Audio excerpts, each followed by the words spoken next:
Hi everyone, welcome to my channel. Guys, आज मैं आप लोगों के साथ Telugu fan fiction honeymoon with my brother in law के पार्ट 4 एक्सप्लेन करने वाली हूँ। So let's get started. Taehyung Jungkook के आंखों के सामने हाथ हिलाते हुए कहता है, hey are you there? Kookie अपने थॉट से बाहर आकर कहता है, हाँ मैं हूँ। आप कुछ बोल रहे थे? तयंग कहता है, हाँ मैं वो पार्टी के बारे में तुम दोनों को इन्फॉर्म करने आया था। योंगी कहाँ है? कुकी कहता है, आई डोंट नो। योंगी और जिमिन पूल में स्विमिंग करते हुए एक दूसरे की बहुत ही ज़्यादा करीब आ गया है। दोनों के बीच की दूरी ख़त्म हो गई थी। दोनों एक दूसरे को महसूस कर पा रहे थे। योंगी दोनों हाथों से कसकर जिमिन के कमर पकड़कर जोर से दबाने लगता है। जिमिन को इससे बहुत ही ज़्यादा दर्द होता है और उसने दर्द से अपने मुंह को खोल दिया। योंगी इसका फ़ायदा उठाकर उसे और अच्छे से खाने लगता है। फिर धीरे धीरे दोनों की गर्माहट और ज़्यादा बढ़ जाता है। फिर दोनों पूल में ही शुरू हो जाता है। तयंग अपने कमरे में आकर बेड के कॉर्नर में बैठकर दोनों हाथों से बाल पकड़कर खींचने लगता है। ते तुम करना क्या चाह रहे थे? क्योंकि तुम्हारे भाई योंगी का हस्बैंड है। तुम्हें उसके बारे में ऐसा नहीं सोचना चाहिए था। लेकिन मैं क्या करूं? थोड़ी देर पहले मैंने जो देखा ये मेरे दिमाग से जा ही नहीं रहा है। उसके दूध सी सफ़ेद त्वचा और परफेक्ट बेली बटन, पतली कमर। तेरी आंखें बंद कर उस दृश्य को याद कर अपने निचले होठ को काट लेता है। उसके लाभों से खून निकालने लगता है। तेज थंब से होठों को छूकर उंगली में खून देखकर मुस्कुराने लगता है। I think I am in love. या आई लव कुकी। मैं उसे हमेशा खुश देखना चाहता हूँ। कुछ घंटों के बाद योंगी कमरे में आकर जंगकुक को खूबसूरत ड्रेस में देखकर दंग रह जाता है। योंगी उस पर से आंखें हटा ही नहीं पा रहा था क्योंकि कुकी इस ड्रेस में बहुत ही ज़्यादा गॉर्जियस लग रहा है। उसे देखकर एक पल के लिए योंगी का दिमाग घूम जाता है। योंगी दंग रह जाता है। योंगी पीछे से आकर दोनों हाथों से कुकी के कमर पकड़ लेता है। उसके कमर के चारों ओर अपने हाथों को लपेटकर उसे अपने करीब खींचकर उसके गर्दन के पीछे अपना चेहरा रगड़ना शुरू कर देता है। कुकी अनफेमिलियर टच से घबरा जाता है और डर कर योंगी के हाथ पर मुक्का मारते हुए कहता है, कौन हो तुम? छोड़ो छोड़ो मुझे। तभी उसका नज़र योंगी के उंगली में अपने डैड की अंगूठी जाता है। अंगूठी देखकर जंगकुक समझ जाता है कि ये योंगी है। कुकी घबराई हुई आवाज़ में कहता है, योंगी प्लीज़ लेट मी गो। योंगी उसके गर्दन के पीछे पागलों की तरह चूमते हुए उसके पेट पर उंगली से सहलाते हुए कहता है, क्यों छोड़ू? तुम भूल गए? हाँ, हम दोनों पति पत्नी हैं। मैंने तुमसे शादी किया है और हम दोनों यहाँ हनीमून पर आए हैं। और ग्रैंड माँ ने क्या कहा था तुम भूल गए? उनको हमारे बेबी की इंतज़ार है। तुम इतने तैयार मेरी वजह से हुए हो ना? मुझे तो पता ही नहीं था। तुम इतनी खूबसूरत हो। मुझे मत रोको, आज डूब जाने दो तुम्हारे हुस्नों में। मैं पागल होना चाहता हूँ, पागल कर दूंगा आज तुम्हें भी। ये कहकर उसके कपड़ों के अंदर हाथ डालने की कोशिश करता है और तभी कुकी योंगी के हाथ कसकर पकड़ लेता है और रोते हुए उसके साथ संघर्ष करते हुए कहता है, नहीं प्लीज़ छोड़ो मुझे, मैं ये सब नहीं चाहता। अगर तुमने मेरे साथ ज़बरदस्ती करने की कोशिश की तो मैं चिल्लाकर सबको बुला लूँगा। योंगी कहता है, ओह रियली? तो चिल्लाओ। हम दोनों शादीशुदा हैं। कौन तुम्हें मुझसे बचाने आएगा मैं भी देखता हूँ। हस्बैंड एंड वाइफ के बीच में ये नॉर्मल है। कुकी झुककर योंगी के हाथ पर जोर से काट लेता है जिससे योंगी को तेज दर्द हुआ और वो उसे गुस्से में बिस्तर पर फेंक देता है। यूंगी के जोर से बिस्तर पर धक्का देकर गिराने से जॉन्गकुक को बहुत ही ज़्यादा चोट आता है। गेट आउट ऑफ हेयर, इससे पहले कि मैं तुम्हें अपने हाथों से मार दूँ, निकल जा मेरे ज़िंदगी से। मुझे तुझसे डिवोर्स चाहिए, डिवोर्स दे मुझे। कुकी कहता है, नहीं, मैं तुम्हें डिवोर्स नहीं दे सकता। कुकी जल्दी से रूम से बाहर निकल जाता है। यूंगी कहता है, गॉड, एक किस तरह का बंदा है, सच में एक मूड स्पॉइलर है। अब मुझे खुद को शांत करने के लिए फिर से कोल्ड शावर लेना पड़ेगा। यूंगी अपने मोटू एलिफेंट की तरफ देख अनोइंगली, लेकिन फिर से एक गंदी गाली देकर बाथरूम के अंदर आ जाता है। आधे घंटे से भी ज़्यादा समय तक नहाने के बाद यूंगी कमरे में आकर अपने कपड़े ढूंढने लगता है। जंगकुक बेड पर बैठा हुआ था। यूंगी कुकी की तरफ देखकर कहता है, मेरा कपड़े कहाँ है? कुकी चलकर यूंगी के पास आकर टॉवल से उसके हेयर्स को सुखाने लगता है।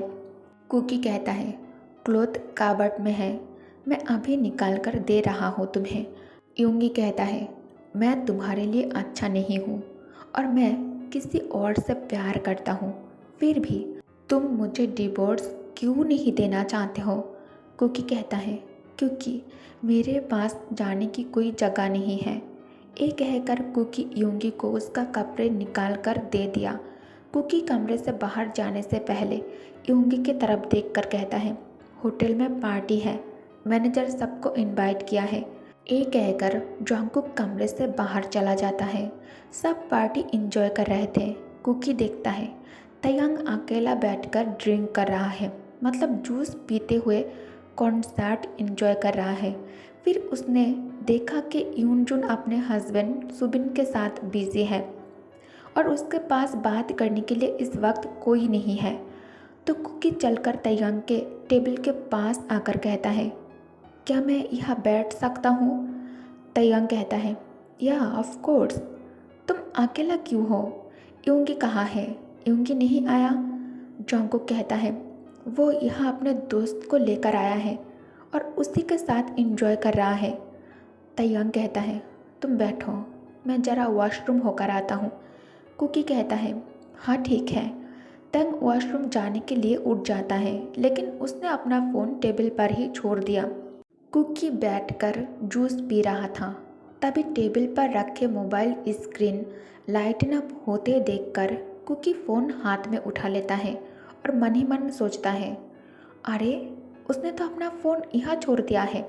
लगातार मैसेज ट्यून बाजे जा रहा था, जो कुकी के मन में क्यूरियोसिटी और ज़्यादा बढ़ा दिया।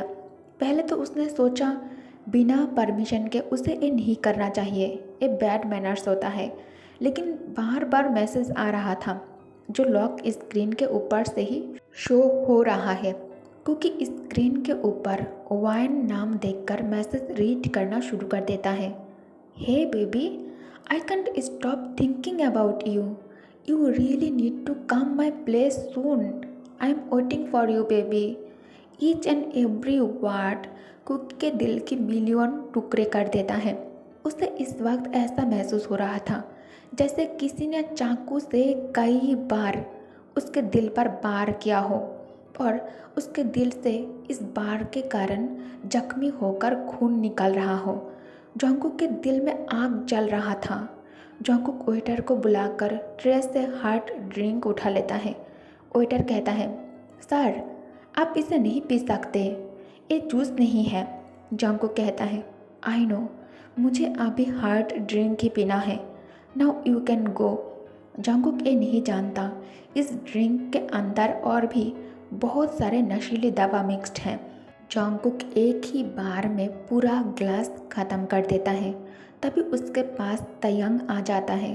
तयंग जॉन्गकुक के हाथ में अपनी मोबाइल देखकर कहता है, ओह फ़ोन यहाँ है। तयंग जॉन्गकुक के हाथ से फ़ोन ले लिया। तभी जॉन्गकुक डेंजरस टोन में कहता है, ये वाइन कौन है? तयंग कुर्सी खींचकर बैठते हुए कहता है, क्यों? तुम ये क्यों पूछ रहे हो? जॉन्गकुक के आंखें शराब पीने के कारण लाल हो गया था। ये लड़की क्यों तुम्हें अपने घर बुला रहा है? तुम दोनों के बीच क्या रिश्ता है? तयंग को अब बहुत ही ज़्यादा गुस्सा आने लगता है। तयंग कहता है, तुमने मेरी मैसेज रीड किया? खुद को क्या समझते हो कि कौन हो तुम? और मैं तुम्हें एक जस्टिफिकेशन देने के लिए मजबूर नहीं हूँ। बाय द वे, तुम इतना जेलस क्यों हो रहे हो? आई थिंक तुम्हें मुझ पर नहीं अपने पति पर ध्यान देना चाहिए। और ऐसे भी मैं क्यों क्यों जाऊँगा वायन के घर? हाँ, अभी मैं उसे यहाँ बुलाऊँगा। इसे सुनते ही जंगकुक को गुस्सा आ जाता है। जंगकुक सीधा अपने कुर्सी से उठकर तयंग के पास आकर दोनों हाथों से तयंग के शर्ट की कॉलर को पकड़ लेता है और उसे अपने तरफ खींचकर उसके कैंडी को अपने मुंह में भरकर इसे चूसना शुरू कर देता है। जंगकुक के इन हरकतों से तयंग पूरी तरह से शॉक्ड हो जाता है। तयंग अपने आंखें बड़ी कर लेता है। तयंग देखता है जंगकुक अपने आइज़ को बंद कर लिया है और एक बच्चे की तरह कैंडी को खा रहा है।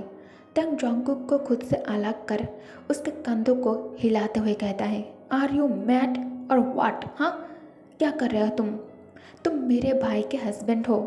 जंगकुक दोनों हाथों से तयंग के चेहरे को कसकर पकड़कर उसके आंखों में देखते हुए कहता है, आई डोंट केयर। तुम पूछ रहे थे ना मैसेज देखकर मैं क्यों इतना रिएक्ट कर रहा हूँ? कहीं मुझे जलन तो नहीं हो रहा है ना? तो सुनो, मैं इसलिए रिएक्ट कर रहा हूँ क्योंकि मैं तुमसे प्यार करता हूँ। मैं तुमसे प्यार करता हूँ। वो भी आज से नहीं, 3 साल पहले से मैं तुमको प्यार करते हुए आया हूँ। जिस दिन मैंने तुम्हें हमारे गांव में पहली बार डैड के साथ देखा था, मैं पहले नज़र में ही तुम्हें अपना दिल दे चुका था। ये दिल सिर्फ एक ही इंसान के लिए धड़कता है और वो तुम हो। हाँ, मुझे जलन हुई जब मैंने उस लड़की के मैसेज को रीड किया। उसने तुम्हें बेबी कहा और मुझे पता है तुम भी मुझसे उतना ही प्यार करते हो। ओके गाइस, तो इस पार्ट को मैं यही एंड करती हूँ। जब से मैंने तयंग के आईजी स्टोरी पर यूनटन के डेथ की न्यूज़ देखा, तब से दिमाग काम करना बंद कर दिया। राइटिंग मेरे लिए बहुत ही ज़्यादा डिफ़िकल्ट हो गई। जो मेरे लिए बहुत ही ज़्यादा आसान चीज़ है, वो चीज़ आज मेरे लिए बहुत ही ज़्यादा डिफ़िकल्ट हो गई। मेरे दिमाग में बस एक ही ख्याल घूम रहा है, तयंग के लिए यूनटन उसके बच्चे जैसा था। वो उसे कितना ज़्यादा प्यार करता था और उसे सांस लेने में प्रॉब्लम है, इसलिए तेई खुद उसे अपने माउथ से उसे ट्रीट कर रहा था। हम सब ने देखा लाइव में आकर, तेई यूनटन को अपने माउथ के अंदर लेकर उसे सांस दे रहा था। कितना प्यार और कितना केयर करता था। अब वो नहीं है तो तयंग का क्या हाल हुआ होगा? ये सोच सोच कर दिमाग काम नहीं कर रहा है। इसलिए बस आज के लिए इतना ही।